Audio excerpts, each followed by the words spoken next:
Utah County Health Department Senior Volunteer Program.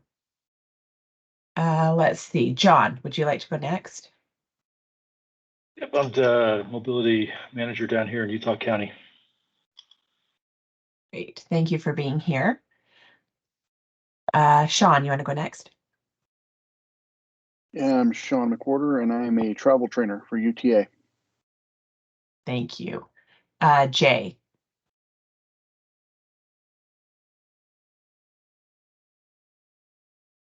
You're muted, Jay. Sorry about that. Jay Wacker, Yellow Cab Utah and Ute Cab Company. Christine.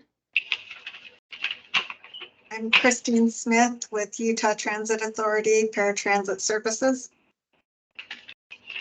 Bailey. I'm Bailey McMullen with United Way 211. And Gary. If I can find my mute button, there we go. I'm Gary Tippett. I'm with United Way of Utah County and the mascot of the yard here. So Okay. dual purpose today. Thank you for being here. And let's see, it looks like Nick has just joined us, so we'll have him introduce himself in just a moment.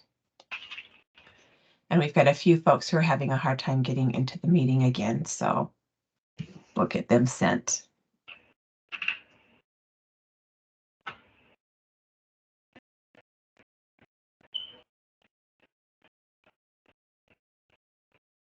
Let's see, Nick, if you can hear me, do you want to go ahead and introduce yourself? Yeah, sure. Nick Wilcox. I'm a service planner in Utah County, bus side. Great, thank you for being here. Let's see, Ryan, would you like to introduce yourself real quick? Sure, Ryan Taylor, Special Services at UTA. Thank you for being here. If everybody will put their name and organization in the chat, that will allow me to track attendance for this meeting as well. I think we're going to have a few folks join us here in a minute, but I'd like to just thank everybody for their time and a couple of announcements that we have. I sent out an email. I'm hoping everybody received it about an upcoming Braun lift maintenance training sponsored by URSTA, which is Utah's Rural Specialized Transportation Association. The deadline. Urbanized, thank you. The deadline to register for that is tomorrow. The training is next week on the 27th and 28th in the Salt Lake City area.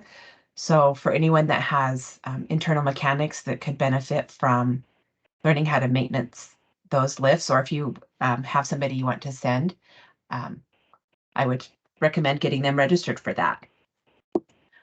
We have talked about in the past at our LCC meetings, Ryan, yes. Yeah, there was a slight change on that. They did have to switch it due to the availability of the instructor to Wednesday, the 28th and Thursday, the 29th. Okay, thank you for that correction. Okay, yep. So class next Wednesday or Thursday in the Salt Lake City area. The referral line / critical trips project that we've talked about several times in the past. That referral line is up and running. We have had a few folks call in to utilize that, so we're excited to see that starting to work. A little bit later in the meeting, I'll show each of you where you can find that information so that you can share it with folks. If you get calls for services and the individual is not someone that you can qualify, it will give you a resource to give them to reach out for help. We are, as an organization, UTA is applying for some grant funds to cover the costs of those trips so that we can hopefully start providing those soon. We've applied through an ICAM grant, and then we'll be applying through the 5310 as well. Just a reminder for anyone who still has outstanding capital projects from the amended year grant, which is the 2019-2020 grant. You have until June 30th to incur those funds or those expenses, excuse me, and then 90 days after that to submit your receipts for reimbursement. Now, Alka will cover that in a little bit more detail a little bit later. And I'm going to let Christy take over for a minute so she can update everybody on vehicles. Okay. Vehicles. So all the accessible minivans that we needed to order from Davy Coach, those have all been delivered, and only 4 remain to be given out to subrecipients. So that'll be the end of that contract. We have a vendor that is now a state approved vendor that we can use for these kind of purchases moving forward. So I don't anticipate having to put out an RFP. Since, like I say, we can use the state contracted vendor. So I'm hopeful by doing that, we'll be able to get the vehicles a little bit more quickly. I put out a request for, it's not a request for bid, but it sort of is, a bid request out on the state procurement website. Our procurement people do that for me. And there were 4 non-accessible vehicles on that. I have not gotten any of them, and we've been waiting for some time, so we may have to repost that. I don't know. I don't know what the problem is with the vendors, because I know they have cars on their lots. I drive by them all the time. So I don't know we're going to try to get those going. The Ford Transits, we did have to do an RFP. So we selected a vendor. We got the contract signed in December, and the initial order of 16 placed. So anybody who has been awarded an accessible Ford Transit, those vehicles are on order. And if you want a cutaway, we'll be able to get that from the state approved vendor. That was also our RFP vendor. So actually, thankfully it works out. So might be able to get those from Lewis Bus pretty quickly. They usually have some on the lot. Just be aware, all the costs for all these vehicles have gone up considerably. Alka tried to make sure that we provided you some high estimates for when you apply for the grants. If you're trying to get a vehicle, that's really important. And I feel bad that, these cost increases have happened, because it's making it so we can give less away when they cost more. And that's not been great. And it's not speeding up. I think for our items, the manufacturing time, like the turnaround, has gotten much better since COVID. So that's a good thing. But just be sure in your grant, when you're requesting for those vehicles, on a side note, as much as we try to make sure we cover where your grant award can cover the cost, if there's an increase, you will be asked to cover that increase. So say, for instance, you requested a vehicle and you were awarded $60,000 and that vehicle came in at 65. That means that extra 5,000 you would need to cover in addition to your 20% towards the 60. But again, we've really tried to make sure we want the grant awards to cover the costs. So hopefully we've estimated high enough that will cover everybody's. And that's what I have for that. And since Ryan is here, and I don't know that I've been explaining this correctly, could you tell us about that glitch with the idling, on what vehicles that was and how it's wearing down engines? Because I've been talking about that, but I don't know if I've been saying the right thing. Yeah, I don't think that it will really affect your folks much. We've had an issue on our 2020 Ford Cutaways. They had a new engine in those. It's a gas engine. And in our paratransit service, we do idle them a lot. We have lost a few engines. The camshafts are wearing because there's not enough. As you idle for a long time, it doesn't seem like it's producing enough oil to get up to the top of the camshaft. And so we've had some issues with those. One was under warranty and a few others were not. So it's just something to be aware of, that if you do idle your vehicles for a long time, again, it's knowing your operations, and the differences between ours. I don't think it'll be an issue, but it's just something to be aware of. Thanks, Ryan. I'll turn it back to Trista. Thank you. Okay, I am going to let Alka take over. and she's going to talk about the grant cycle and some things related to that. So let me just share my screen real quick.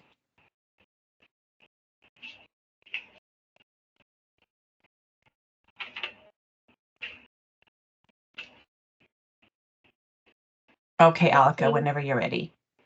Okay. I'm just going to go over the 5310 updates. I don't want to get too in the weeds on applications. So if you have application questions, you can reach out to me. Next slide.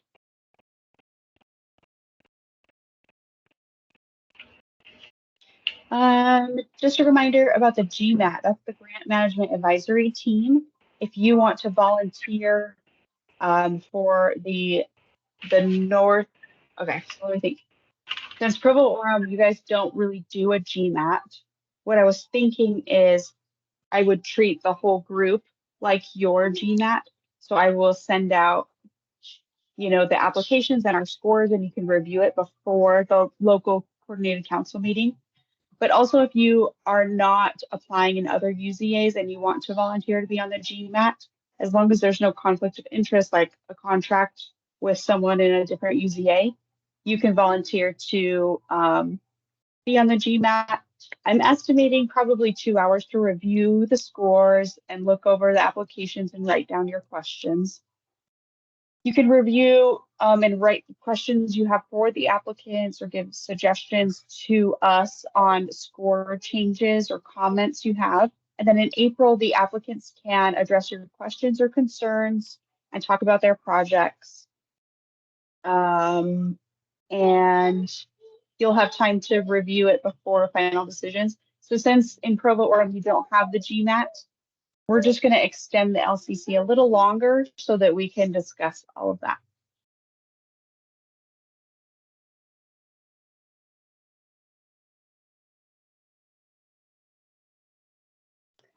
Just a reminder that the application portal closes next week, February 28th at midnight. I will be in DC for federal grant training, so it might be hard for me to answer my phone, but you can email me if you have questions. Also, if you're having Zoom grant specific issues like errors or you can't submit or a document isn't uploading, you can click the help button and create a ticket, or you could email Zoom Grants at questions@zoomgrants.com. I will be in the Also- office next week. Okay. Oh, so go ahead, Alka. That's what I was going to say. So I will be in the office next week. So if you have an urgent question related to the application, you can contact me as well. And then just some important dates. Application closes February 28th. Then we will be doing general overview of applications, making sure you're not missing documents and letting you know if documents are missing or if something is obvious to us that you didn't understand. I will open the applications for corrections from March 10th to March 20th, and then the portal will close again. So make sure you get in, do your changes and hit submit again. If you don't do any changes, that's fine. But if you don't want to make any changes, please let me know so that I don't open it for editing. I don't think it will unsubmit your application, but it could. So just make sure you let me know if you're not going to be available to resubmit. Then March 21st through April 4th, we'll be doing scoring and ranking, which means the coordinated mobility department will be looking them over and scoring them. And then we will give those scores to the GMAT. And in your case, just to the attendees of your LCC. I will also work on developing the, sorry, one second.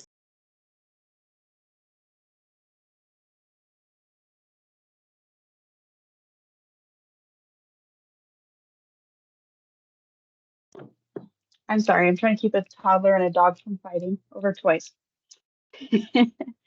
Okay, so I'll be developing the program of projects, which we will also share with you at the April. Well, how will we do that in Provo? I think we will. Sorry, it's a little different in the Provo Orem area since you don't have a GMAT.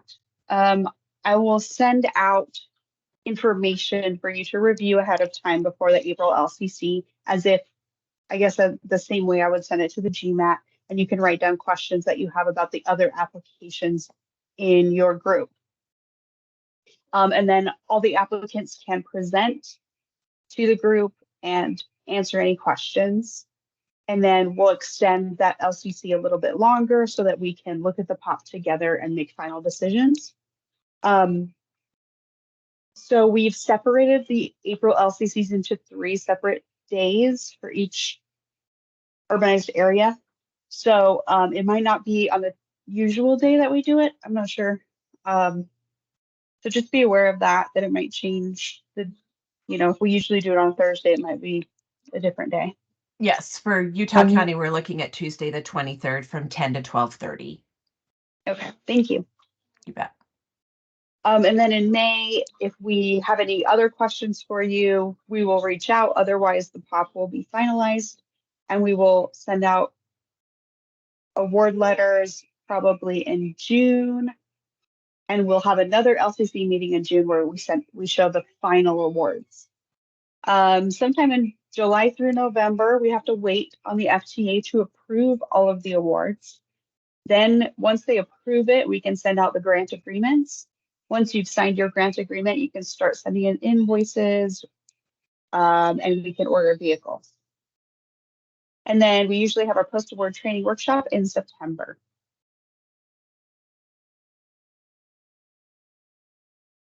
And then just a reminder for people who have 2019, 2020 capital, that was the amended year during COVID when we couldn't get vehicles, so we did other capital projects. You have until June 30th to incur all the costs for those capital items. And some subrecipients still have not invoiced. So please go into Zoom Grants, look at your budget on the 2019-2020 federal fiscal year grant, and make sure that you have gotten all those capital items and you've sent in your invoices. You still have 90 days after June 30th to send in any missing invoices or receipts, but we cannot reimburse anything if it was incurred past June 30th. And if you have questions about the budget in Zoom Grants or you need help uploading invoices, you can contact Jared. And I just wanted to put his email up here because his email structure is a little bit different than the usual UTA emails. They have changed it. So instead of jaranda@rideuta.com, it's jared.aranda@rideuta.com.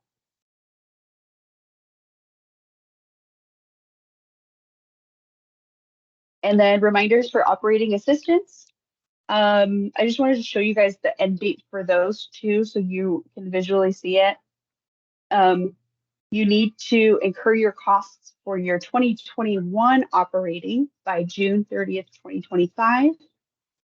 And for 2022 operating by June 30th, 2026. And if you're not sure, it should be in your Zoom Grants budget. It should say the year next to that line item. Okay.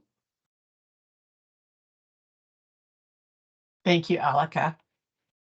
All right, I think that's it. Thank you. If you have questions about application or want to help with the GMAT, send me an email. Great. Okay. Let me share my screen here again.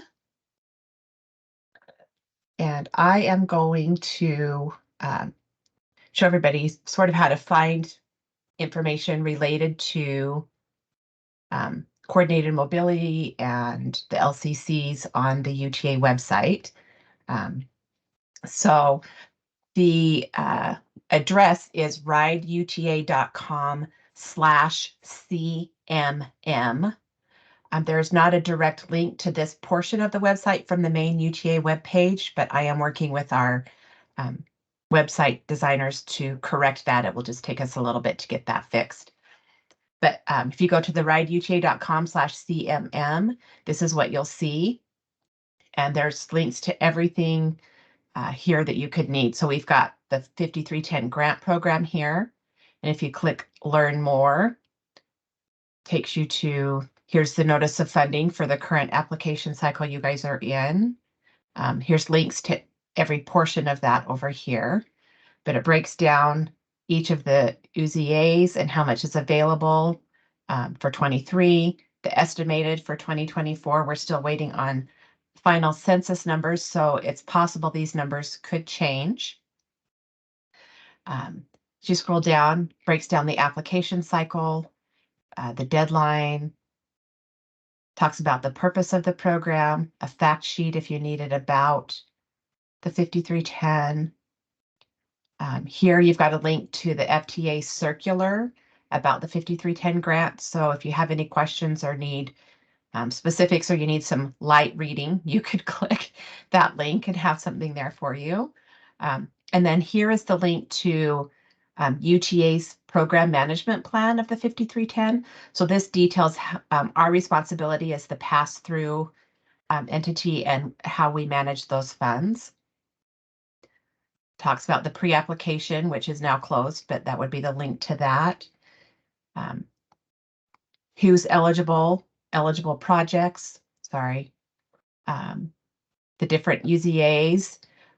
When we sent out the satisfaction survey last fall, a lot of the feedback we received were that people did not know where to find or understand the Coordinated Human Services Transportation Plan. So we're actually going to go over those a little bit later with Christy, but here's where you can find that on the website and link to Utah County to see your specific plan. And then we've got the different documents that you'll need to attach to your application, and then how to contact each of us, and it breaks down each of our responsibilities for coordinated mobility. Then we've got the local coordinating councils, and when we click learn more, that takes you to all of the information about the LCCs. It's also got a link over to the grant program. So it talks about who participates in the LCCs, the different UZAs or areas that we have them. And then the website will contain the current year's schedule and indicate whether it's virtual or in person. And then it tells you where the in-person meetings are held. Talks about the combined meeting we have every fall at the UTA headquarters and how to reach me if you need to. Then it talks a little bit again about those human service transportation plans. And then again, there's a link to that plan.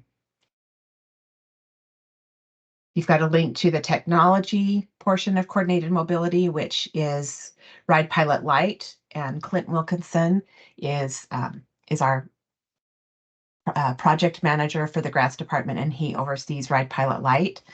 So if you have any issues with that or questions or need a new employee trained on how to use Ride Pilot, Clint is who you would want to reach out to. A link for our donated vehicle program, which Clint also oversees. So if you want to get on the list for a donated vehicle as those become available, the waiting list is a bit long, and receiving the vehicles is a slow process, but here's the application that you would fill out to get your organization on that waiting list. And here are the eligibility requirements to be able to qualify for that. And here's the email you would reach out if you have any questions on that. And then lastly, I mentioned earlier the call-in center referral line. This community resources link is all of the information about the referral line. So you've got the phone number here, the purpose of the referral line, the hours of operation. This is currently being manned by Christine and Ryan's Department of Special Services, their schedulers. So we're very grateful for their time. They are the ones who field those calls. This is a dedicated line just for this purpose. So they are doing all of the pre-screening and referring the callers to the various organizations that they might qualify for services through.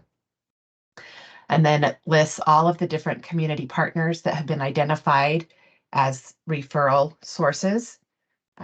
So if you find that your organization is not listed here and you feel that you are someone that needs to be on here, you can email me and I will send out the questionnaire so we can gather your information and get you added to the website.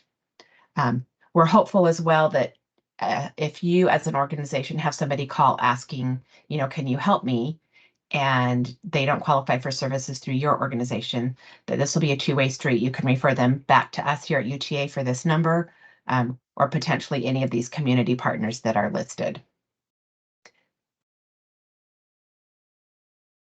Any questions about that before we move on? No. Okay, I am going to let Christy take over. She's going to review that Human Services Transportation Plan.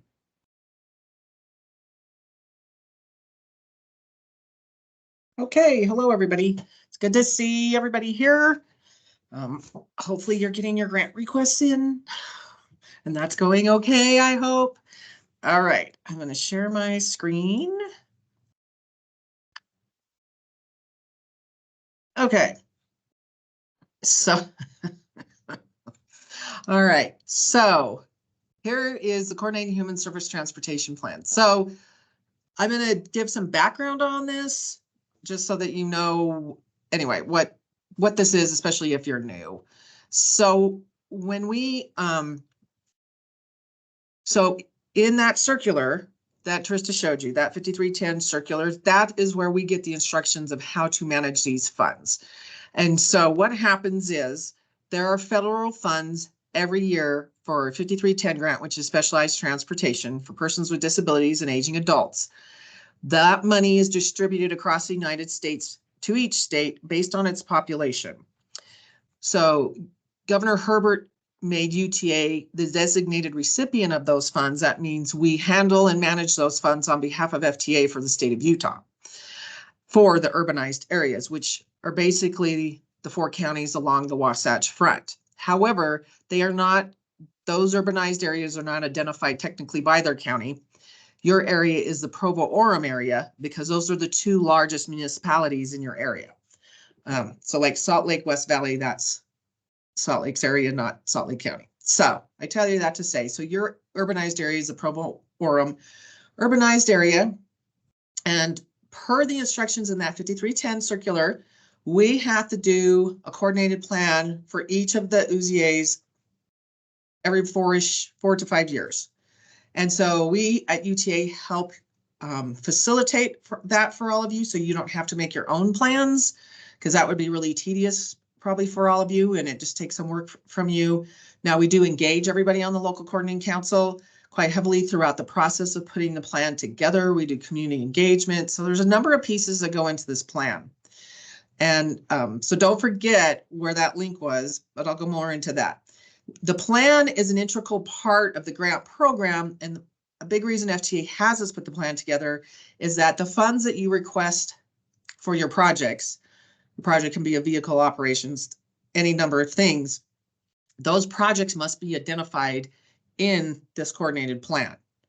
If the project that you're requesting funds for is not in this plan, you can't request funds for the project, doesn't qualify. So that's what's important from the federal government side. Also, identifying what the gaps are in your community, because we want the solutions and the projects you're requesting funds for to meet the gaps in your area. Also pretty important, and that's in this plan too. All right, so I will start scrolling through this plan. Let's see, one more page. So this map, sorry, I'm trying to, let me maybe make that a smudge smaller so we can almost show the whole page.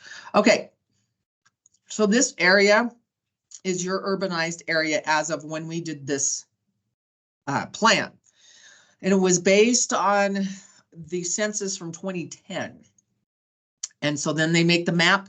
They do this every 10 years. So of course we had a census in 2020, but due to COVID and all the complications, the federal government has been very slow finalizing our UZA maps. They've also been quite slow on telling us what the new distribution of funds will be. So when we get the pot of money from FTA for 5310, that's also broken down again based on each UZA's population. So basically the more population you have, the more funds your area gets. Utah County should be getting a bigger portion of the funds available, because you're in the census, this community grew quite a bit from 2010. But we don't know what those numbers are yet because we have not gotten them from the federal government. Hopefully soon. So typically in the plan, we cover the background basically of why we're doing this plan. And we have the purpose. This is a big part of these right here. This is the purpose of the plan. Assess available services while identifying current transportation providers, identify the transportation needs of disadvantaged communities within the UZA, formulate strategies to address transportation needs, develop a project level plan for transportation services. So the plan has to include these things, and the circular is pretty specific about what parts and sections they want included in this plan. Then I typically like to show some of the accomplishments and things that your community has done with the 5310 funds. I did it sort of regionally, so it includes all the UZAs, which you got your Utah Valley rides right here. But we like to just, you know, shed the light on the good things that are going on with the funds that go again into your community. Regional, e-voucher, all those things. Then we had some moving into the future things that we sort of know are coming or could be coming, things we talked about.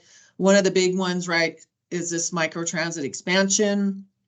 We get a lot of talk about this. I know Utah County is really anxiously waiting to get some microtransit on-demand service. All of you should know, or probably do already know, we do microtransit in Salt Lake County and some up in Davis. That being said, it's sort of a section by section thing as communities want that service and as money is available to implement the service. We do have a plan. UTA has a plan of how to implement the microtransit zones. Anyway, so hopefully that will be coming to Utah County soon to help with a lot of gaps we have in your community. So that's an ongoing service that will continue to grow. We have other stuff in here. I'll touch on this emergency trip fund kind of thing. And we haven't really gotten to this Utah County One Call One Click Center, but we did talk about it when we've done our plans. Let's see. We have been putting more money into travel training. I'll talk about that when we get to solutions. So then there's a big section that is required. They want us to update when we do this plan, the demographic and socioeconomic conditions. Now, if you guys remember, when we did this plan, luckily it coincided with about the time we were doing what we call the comprehensive specialized transportation plan. Now that transportation is separate from 5310. It has a focus on specialized transportation and it analyzes everything on the entire, like on the Wasatch Front. The money for that study was given to us by the legislature. I believe it's SB 172 in the 2017 session, and Senator Harper sponsored that bill. And when that bill was sponsored, when that bill went through, it codified our department. So our department is in code for the state of Utah. We have certain responsibilities that are in that code. Anyway, I'll go into that more in a minute. So I'm just mentioning all that to say, one of the things when we went back later in 2019, we were awarded funds to do the other plan. And so the demographics and these conditions we got from the other plan, so we didn't have to redo them because they were current then. So they're pretty extensive. So again, it shows the study area for your UZA. All the demographics, we just put in all the regional ones. So like you just have to scroll through. So like here's Utah, low income households, Utah County individuals with disabilities. And so these are heat maps. You can sort of see crossovers. This particular demographic, there's probably a lot of crossover because as most of us know, a lot of the disability community is also low income. Then it goes into an inventory of existing transportation services. This is also required in the plan. And this is a difficult piece to put together because this is a fluid thing, right? It's always changing. We get new providers, some providers close, things happen. And so that being said, really glad we had this research already done for us that we can insert. It's pretty lengthy. Hopefully you're not getting motion sickness with me scrolling and scrolling. It's rolling.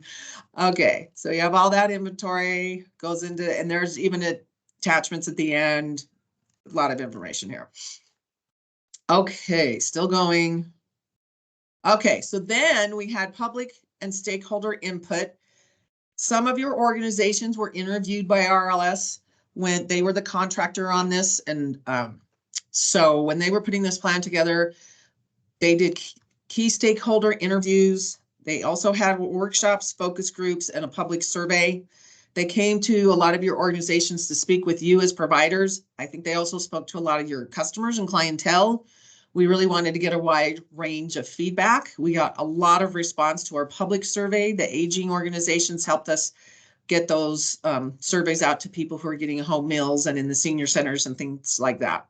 Luckily, all of this was done late in 2019 into the beginning of 20 and was completed before we had COVID and lockdown and all that. Thank goodness. So, because that would have made things a lot more difficult. All right, so this just continues to tell you what that input was, who they talked to, the focus groups. Okay, a lot of little exhibits and graphs. Let's see, showing days and just different things. Okay, all right, so here we go. This part is starts to get into the critical part. So as interesting and as good as all that information is, and as much as we should have public input, right, because we couldn't get to the needs and gaps if we didn't do that, the parts of this plan that really for the sake of the grant, you should be really aware of are, one of those is this needs and gaps. Because as I stated before, the idea behind the projects is to fill these needs and gaps, okay?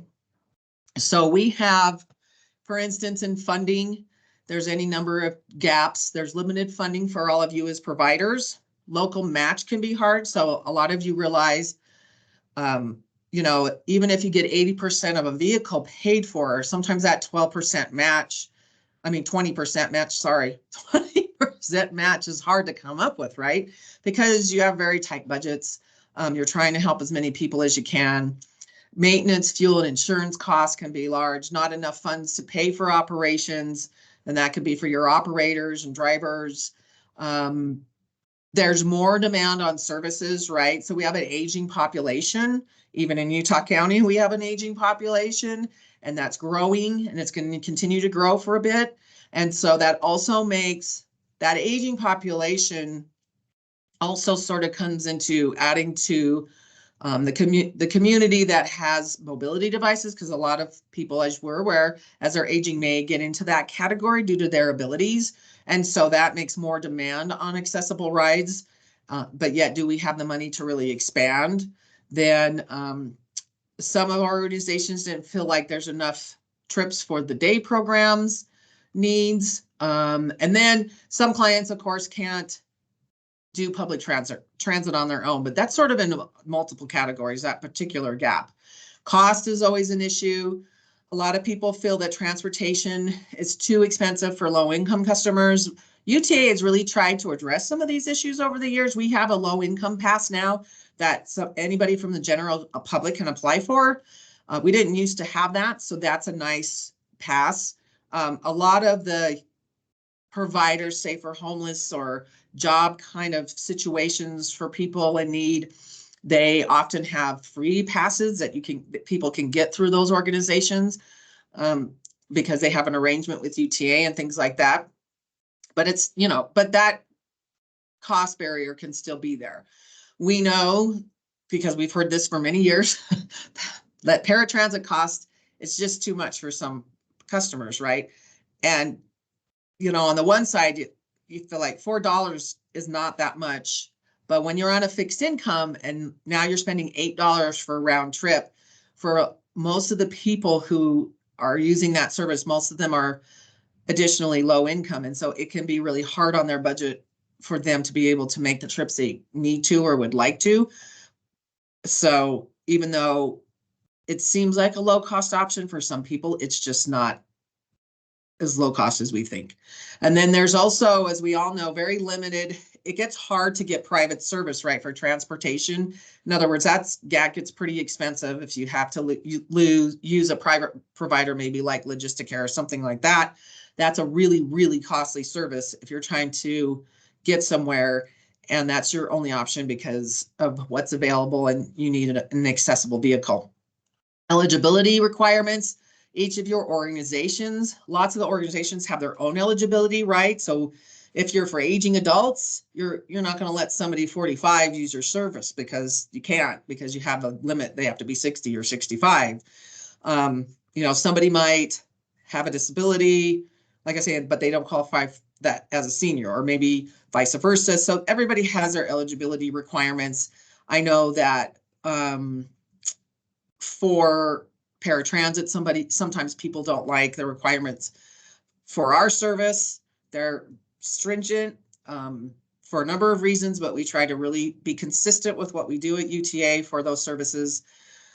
Let's see, and we also have, there's funding rules. Say for instance, if it's a veterans ride, even though a person might be aging or have a disability, if they're not a veteran, they can't use that vehicle, for instance.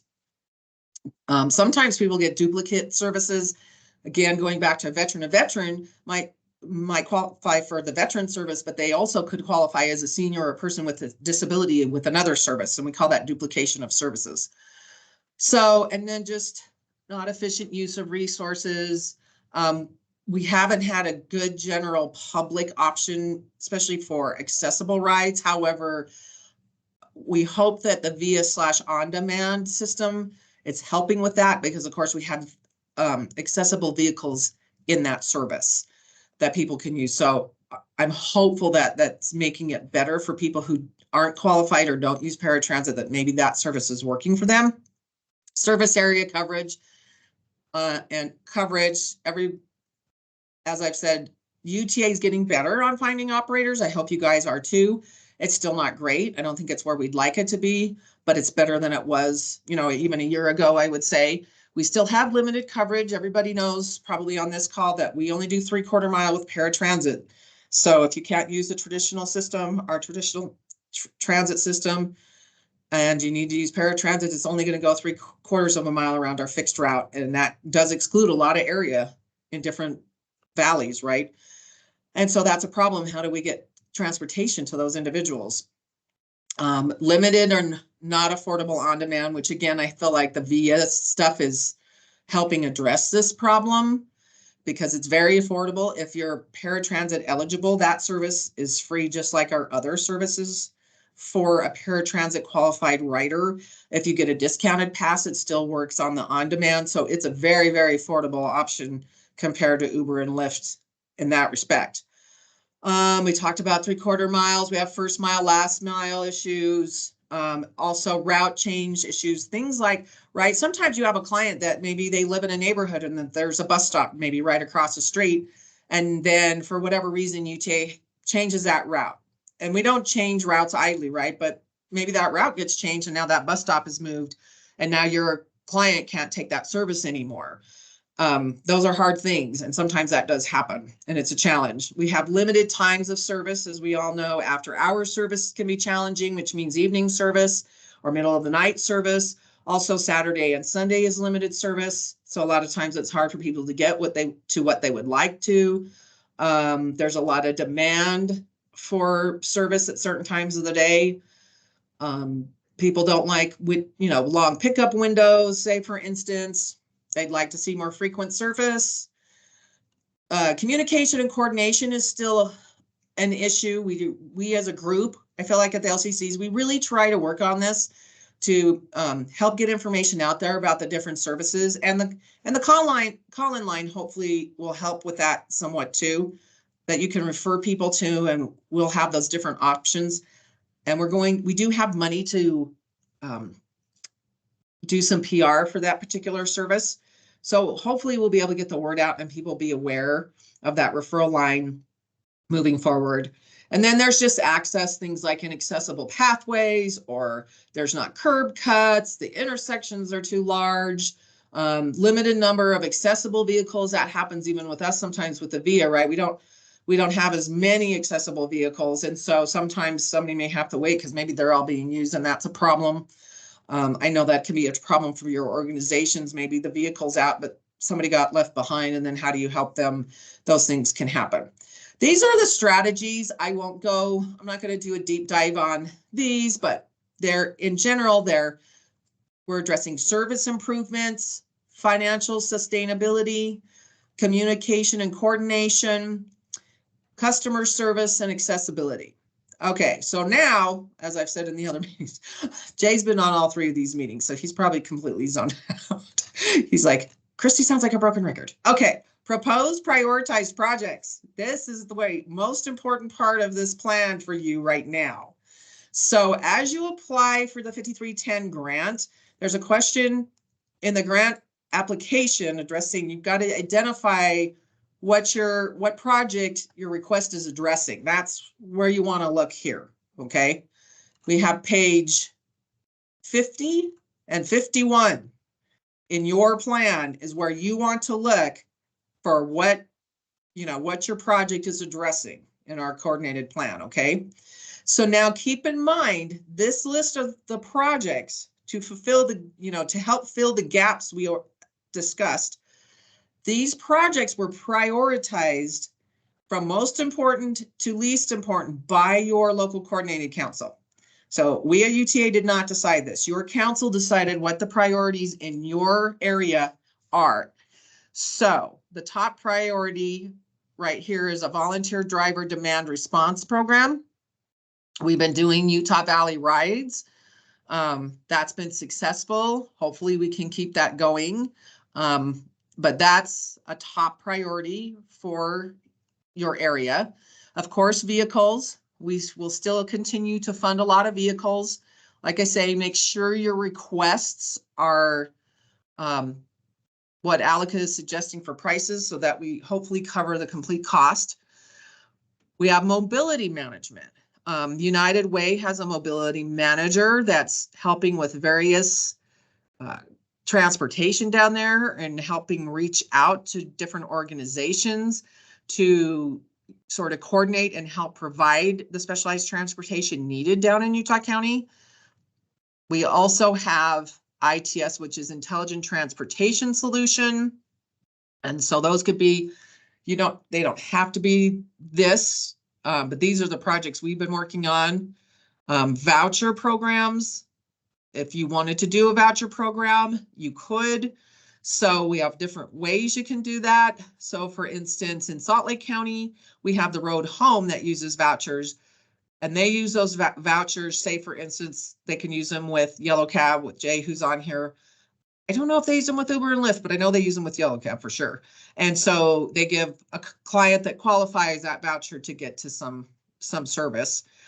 Or you can do it like the North, where in Davis and Weber counties, clients go into, say, for instance, Davis Aging. Davis Aging qualifies that client for the vouchers. They are given so many vouchers and so much money, and then they can find their own rides. In other words, they can have friends or neighbors or family drive them to their destination or appointment and home. So it works either way, but that's a good program. We've had requests in the past.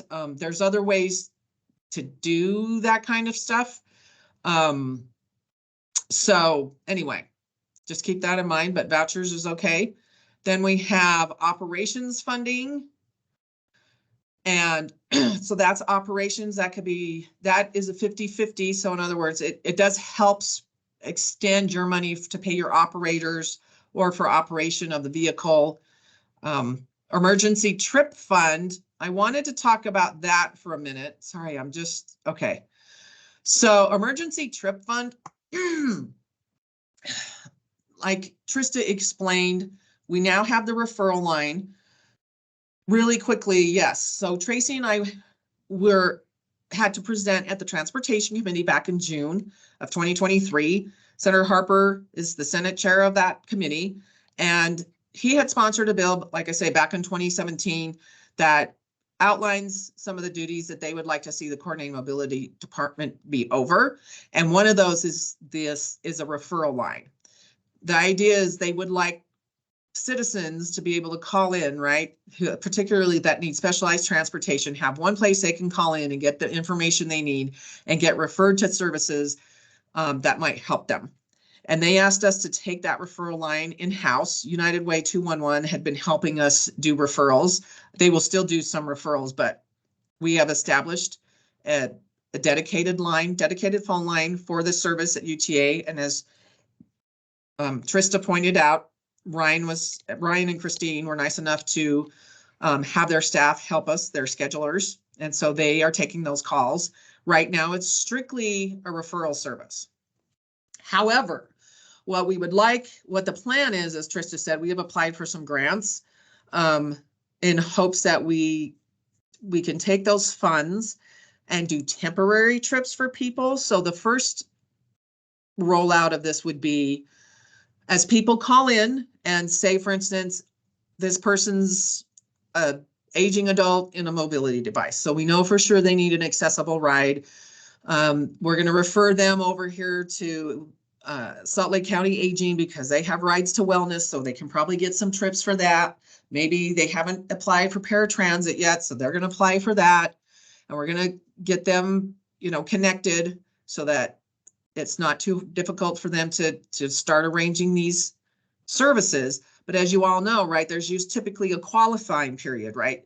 They don't just instantly start giving trips. And so while that person's waiting to get qualified for some kind of more permanent dedicated service for them, we would award that person, for instance, 6 one-way trips that they could use to go to a medical appointment or the store or something in the meantime, while they're waiting to get approved by another service. So they're temporary rides. They're only going to be awarded right now. We're looking at 6 one-way trips, but at least we're hopeful that that's enough trips that it could get that person by until they, again, got approved for and were made eligible for a more permanent solution.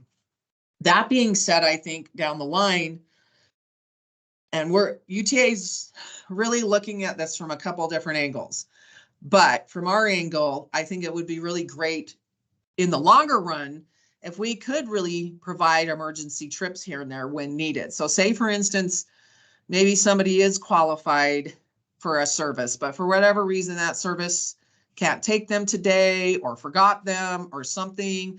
And that individual calls in and we could actually, have a vehicle sent out for them and get them taken to where they needed to go. I think that would be great. But that would be down the road.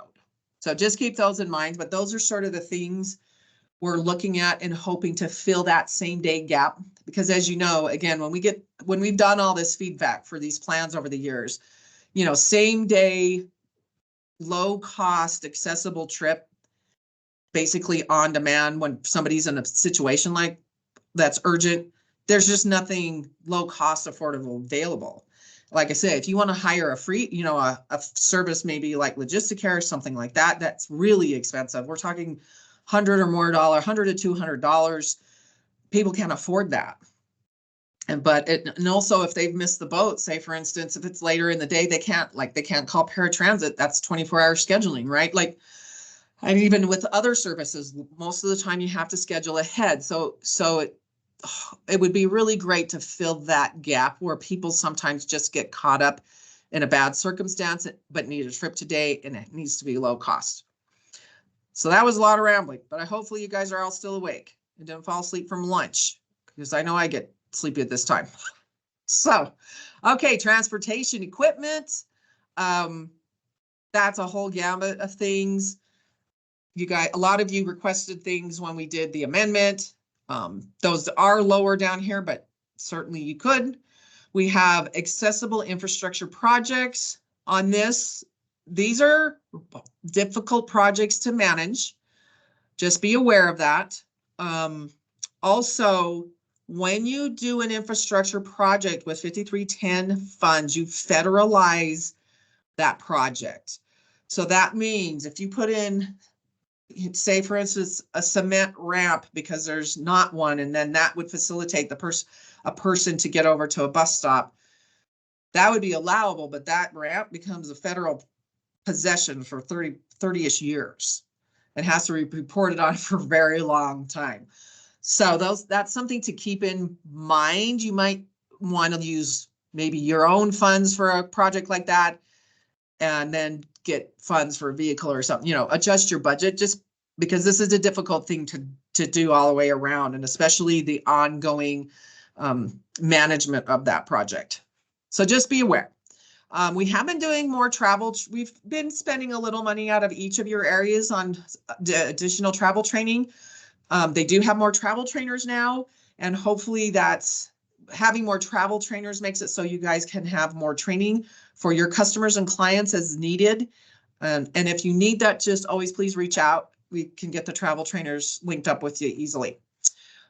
Private partnerships, this is probably more like your, like a third-party contract.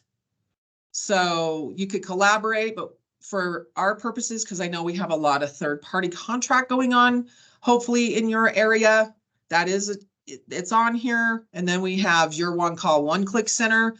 But I don't know, that would be something we could work out with United Way's mobility manager.